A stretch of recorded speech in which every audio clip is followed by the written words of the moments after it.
You know, I put out the first War Stories video, and you guys seem to like it pretty much, so I'm doing a second one, and very oddly, I'm actually doing one that's been a request. That's kind of odd to me because this story I didn't think was really that out there, because I told it once and on videotape, and I guess people heard it. So I'm thinking this person either knows the story and just wants to rehear it to see if the facts change, or they have heard parts of the story and they want to hear the whole thing. So, well, let's talk a little bit about Sir Isaac Newton. See, Sir Isaac Newton, very smart guy. He came up with these 3 laws of motion here, and it's the third one that I want to talk about. That for every action, there's an equal and opposite reaction. If you don't believe me, go into any forums, any one of the number of paintball forums, and just put up "electro guns suck" and see what happens. In the year 2000, I was playing in a tournament called the United States Paintball League Tournament, or the USPL. Yeah, a lot of you guys might be familiar with the USPL now, but in 2000 it was a completely different thing. The USPL was a brainchild of a guy named Steve Davidson. If you've never heard of Steve Davidson, if you play tournament paintball, you basically have him to thank as part of it, because he kind of wrote the core rules of the NPPL.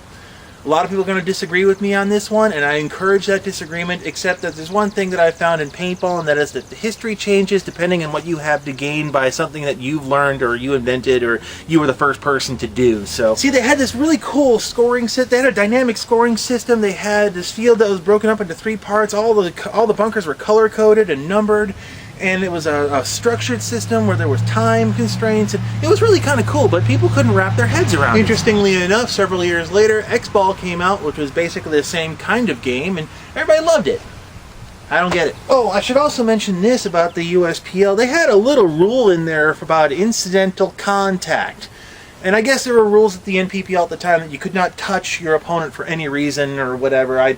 But they had a rule in the USPL that said if you like brushed up against your opponent, or if you came around the side and you your barrel tapped him or whatever, that would be permissible. That'd be okay. And it was a very long captain's meeting to try to explain what was and was not incidental contact. The event also allowed for audience participation because they realized right quick that they weren't going to get people to shut up. So go ahead, let them talk. Yeah.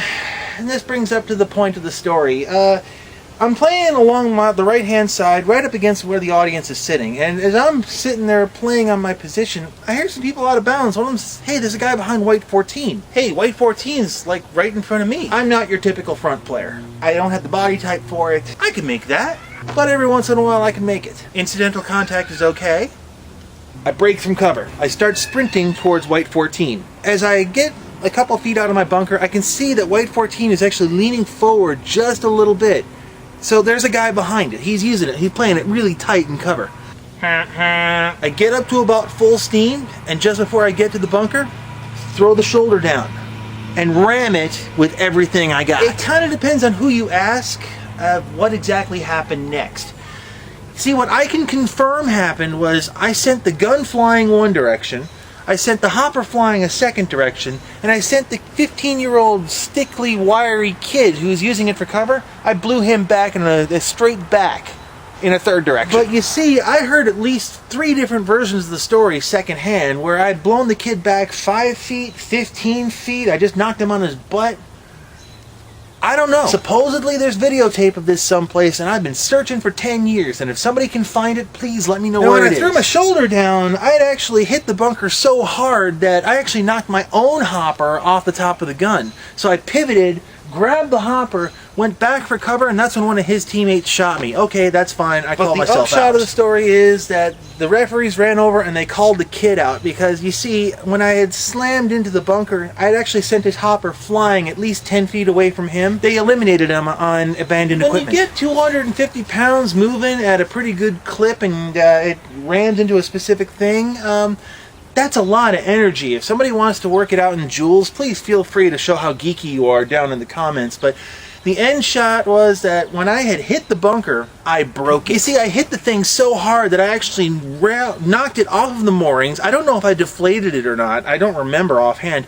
But we had to stop the game. There was a half-hour stoppage of game while they had to take up all the stakes from the old bunker to get the old bunker off, replace it, put a new one back onto the same place, and then continue the game where we left off. They told me that it was legal, and they encouraged us to do it.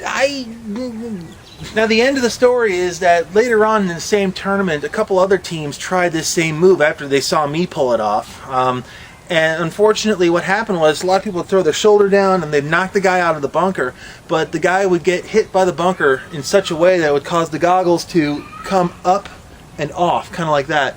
So it was kind of unsafe. So they told us by the end of the tournament, stop doing it because somebody's going to get hurt. There is an epilogue to the story, and I really don't want to talk about it this week, so we're going to talk about that one next week.